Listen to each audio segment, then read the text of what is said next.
मैं डॉक्टर मनीराम मीणा, सहायक आचार्य समाजशास्त्र, SMB government PG college Nathdwara आप सभी छात्रों का हार्दिक स्वागत और अभिनंदन एवं यूट्यूब पर देखने वाले सभी विद्वान साथियों का तहे दिल से हार्दिक स्वागत, अभिनंदन और प्रणाम करता हूं।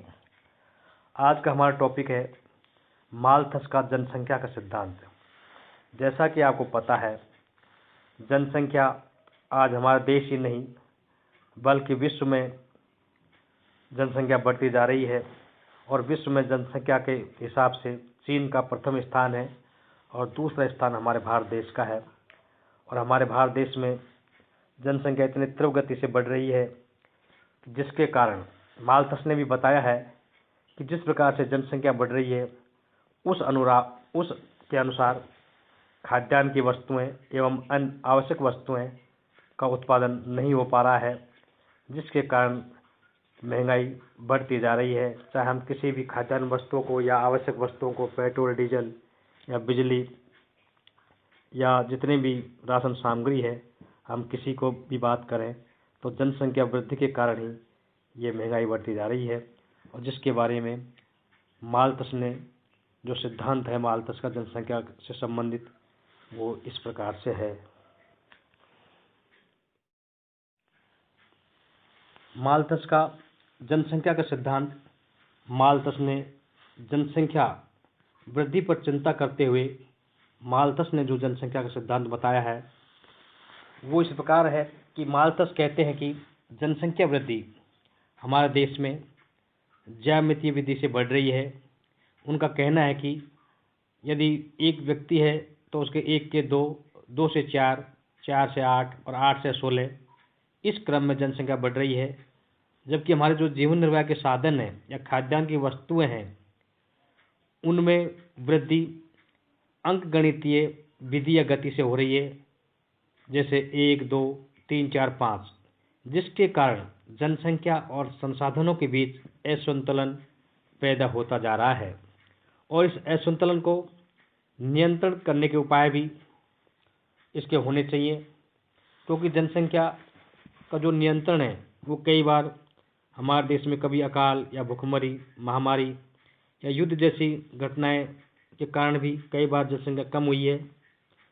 और उसके साथ साथ दूसरे भी बहुत सारे उपाय हैं जिनमें संयमित जीवन, विवाह न करना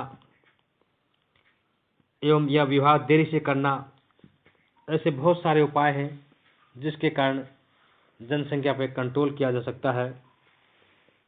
आज यदि हम बात करें जनसंख्या वृद्धि की, तो भारत सरकार ने परिवार नियोजन अपनाने जैसी विधि का प्रचार प्रसार भी सरकारें करती रहती हैं और जनसंख्या को पूरी तरह से प्रतिबंध किया जाए, यानी हम दो हमारे दो का नारा ये बहुत पहले का है।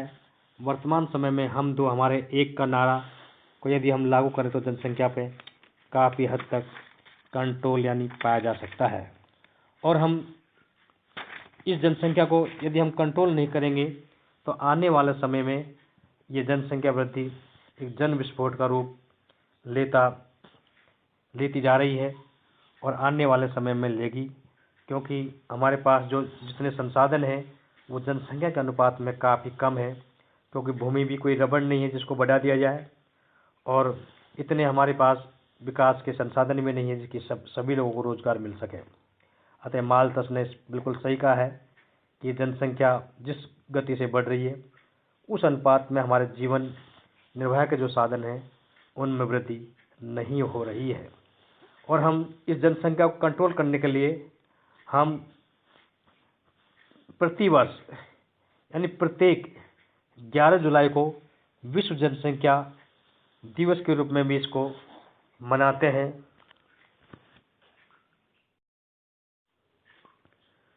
प्रत्येक 11 जुलाई को विश्व जनसंख्या दिवस इसलिए मनाया जाता है कि जो बढ़ती हुई जनसंख्या है उसके दुष्परिणामों के बारे में लोगों को जागरूक किया जाए और जनसंख्या नियंत्रण में भागीदारी बन सके और छोटा परिवार, स्वस्थ परिवार, सुखी जिंदगी का आधार बन सके। इसी को ध्यान में रखते हुए प्रत्येक 11 जुलाई को विश्व में जनसंख्या दिवस मनाया जाता है, क्योंकि अलका घोष ने भी कहा था यदि भारत में सावधानी पूर्वक जनसंख्या नियोजन की शीघ्र आवश्यकता है, यदि इस जनसंख्या को नहीं रोका गया तो आने वाले समय में आर्थिक वृद्धि, ये जनसंख्या वृद्धि हमारे देश की आर्थिक वृद्धि को समाप्त कर सकती है, और यदि जनसंख्या वृद्धि पर रोक नहीं लगी तो भरण पोषण की विकट समस्या खड़ी हो जाएगी। इसलिए बढ़ती जनसंख्या को रोकना अति आवश्यक है, और उसके लिए अनेक प्रकार के उपाय और सुझाव हैं। विवाह की आयु में भी वृद्धि की जाए, गर्भपात जैसे संसाधनों को अपनाया जाए, संयम, मनोरंजन इन साधनों का उपयोग किया जाए, और परिवार नियोजन के जो साधन हैं उनको पूरी तरह से उनका पालन किया जाए और उनको काम में लिया जाए, जिसके कारण जनसंख्या को कंट्रोल किया जा सकता है।